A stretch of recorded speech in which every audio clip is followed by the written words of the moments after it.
इस वीडियो में हम 2 अंकों वाली संख्याओं से भाग देना सीखेंगे या फिर 2 डिजिट वाले नंबर्स से डिवाइड करना सीखेंगे।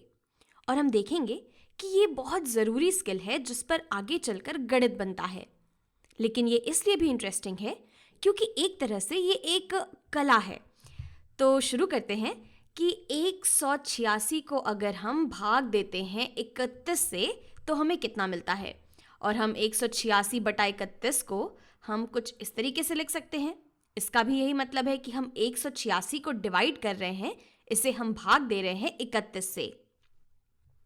तो मैं चाहती हूं कि आप यहां पर इस वीडियो को थोड़ा सा पॉज करें और इसे खुद से करने की कोशिश करें।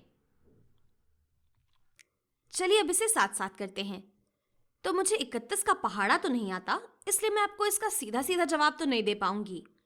हाँ, लेकिन मेरा जो दिमाग है ये इन संख्याओं का एक अनुमान लगाने की कोशिश कर रहा है और इसीलिए मैं आपको कह रही थी कि ये दरअसल एक कला है। तो हम कह सकते हैं कि 31 ये काफ़ी करीब है 30 के। तो हम यहाँ पर 30 के गुणजों या मल्टीपल्स के बारे में सोचने से शुरू कर सकते हैं। और अगर मैं 30 के गुणज या मल्टीपल्स के बारे में सोचूं तो ये तो दरअसल 3 के ही गुणज होंगे जिनके आगे एक एक्स्ट्रा शून्य या फिर 0 लगा हुआ होगा। या आप इसे 3 के मल्टीपल्स गुणा 10 की तरह भी देख सकते हैं। तो 30 के गुणज होंगे हमारे 30, 60, 90। हमें पता है कि 3 चौके 12 होता है, तो 30 चौके 120 हो जाएगा। इसी तरह से 15 की जगह पे 150 गुणज होगा 30 का, 18 की जगह 180 होगा 30 का गुणज। और यहाँ पर अगर हम 186 को देखें तो ये तो 180 के काफ़ी करीब है। यानी कि हम कह सकते हैं कि 186 30 गुणे 6 के काफ़ी पास है। यानी कि अगर हम 186 को 31 से भाग दें तो हमें लगभग 6 मिलना चाहिए। लेकिन ध्यान दीजिए कि यहाँ पर हम अभी अनुमान लगा रहे हैं और हम कह सकते हैं कि हमने काफ़ी अच्छा अंदाज़ा लगाया है, लेकिन अभी भी ये सिर्फ एक अंदाज़ा है। ये पक्की बात है कि नहीं, इसका हमें पता लगाना होगा। और इसीलिए मैं यहाँ पर ये प्रश्न चिन्ह लगा दे रही हूँ क्योंकि यहाँ पर अभी हम अंदाजे में बात कर रहे हैं। और इसी चीज़ को मैं यहाँ भी लिख देती हूँ कि 186 को अगर हम 31 से भाग करते हैं, अगर हम इसे डिवाइड करते हैं तो हमें लगभग 6 मिलता है। तो चलिए पता लगाते हैं कि हमने ये जो अनुमान लगाया है ये सही है या नहीं। तो इसके लिए हमें गुणा करना होगा 31 का 6 में। अगर हमें 31 का 6 में गुणा करने पर 186 मिलता है तो हम कह सकते हैं कि हमने काफ़ी अच्छा अनुमान लगाया है।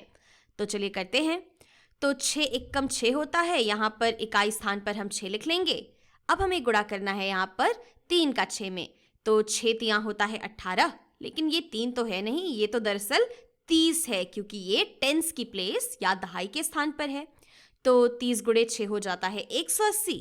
तो यहाँ पर हम इसे कुछ इस तरीके से लिख सकते हैं। हम देख सकते हैं कि 31 गुणे 6 ये 186 के बराबर होता है। यानी कि 186 को अगर हम 31 से डिवाइड करते हैं, अगर हम इसे 31 से भाग देते हैं तो हमें ठीक 6 ही मिलता है। इसलिए मैं यहाँ पर ये प्रश्न चिन्ह यहाँ से हटा देती हूँ। तो चलिए अब एक और सवाल लगाते हैं इसे थोड़ा और अच्छे से समझने के लिए। तो मान लेते हैं कि हमें भाग देना है, हम 336 को 48 से डिवाइड करना चाहते हैं। तो मैं चाहती हूं कि आप इस वीडियो को पॉज करें और इसके बारे में खुद से सोचें। तो जिस तरीके से मैं इसे सोचना चाहती हूं वो कुछ ऐसा है कि मैं मान लेती हूं कि 48 ये 50 के काफ़ी पास है।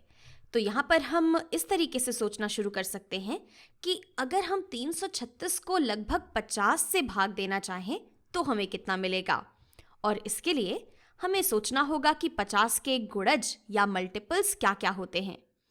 और 50 ये तो दरअसल 5 गुणे 10 के ही बराबर होता है। यानी कि हम कह सकते हैं कि 5 के जो भी गुणज होंगे अगर हम उनका 10 में गुणा कर दें तो हमें 50 के गुणज मिल जाएंगे। या फिर 5 के गुणजों के आगे हमें एक और शून्य लगाना होगा 50 के गुणज का पता लगाने के लिए। तो शुरू करते हैं। अगर हम 336 के बारे में सोचें तो ये 50 के कौन से गुणज के पास है। तो अगर हम 50 का गुणा कर दें 6 में तो 5 छक 30 होता है, इसलिए 50 छक 300 के बराबर हो जाएगा। तो 300 ये तो काफी करीब है 336 के। लेकिन अगर हम 50 के 7वें गुणज के बारे में सोचें तो ये कितना होगा? तो 5 सते होता है 35, तो 50 सते 350 के बराबर हो जाएगा। तो 350 ये भी 336 के काफी पास दिख रहा है। तो हम कह सकते हैं कि हमारे पास दो अच्छे दावेदार हैं। यहाँ 336 50 गुणे 6 के भी पास है और 336 50 गुणे 7 के भी पास लग रहा है। तो अब इन दोनों में से सही कौन है, इसके लिए हमें इन दोनों का ही गुणा करना होगा 48 में इस बात का पता लगाने के लिए। तो चलिए देखते हैं कि अगर हम अपने 6 से शुरुआत करें तो क्या होगा। तो अगर हम 48 का गुणा करें 6 में तो हमें क्या मिलना चाहिए?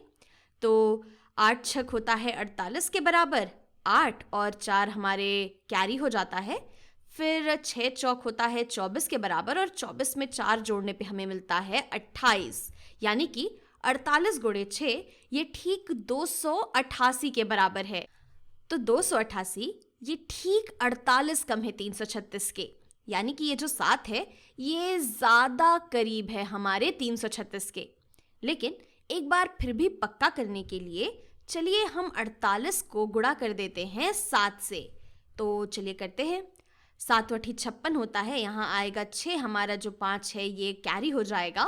7 चौक 28 होता है और 28 में 5 जोड़ने पे हमें 33 मिलता है, यानी कि 48 गुणे 7 ये ठीक 336 के बराबर होता है।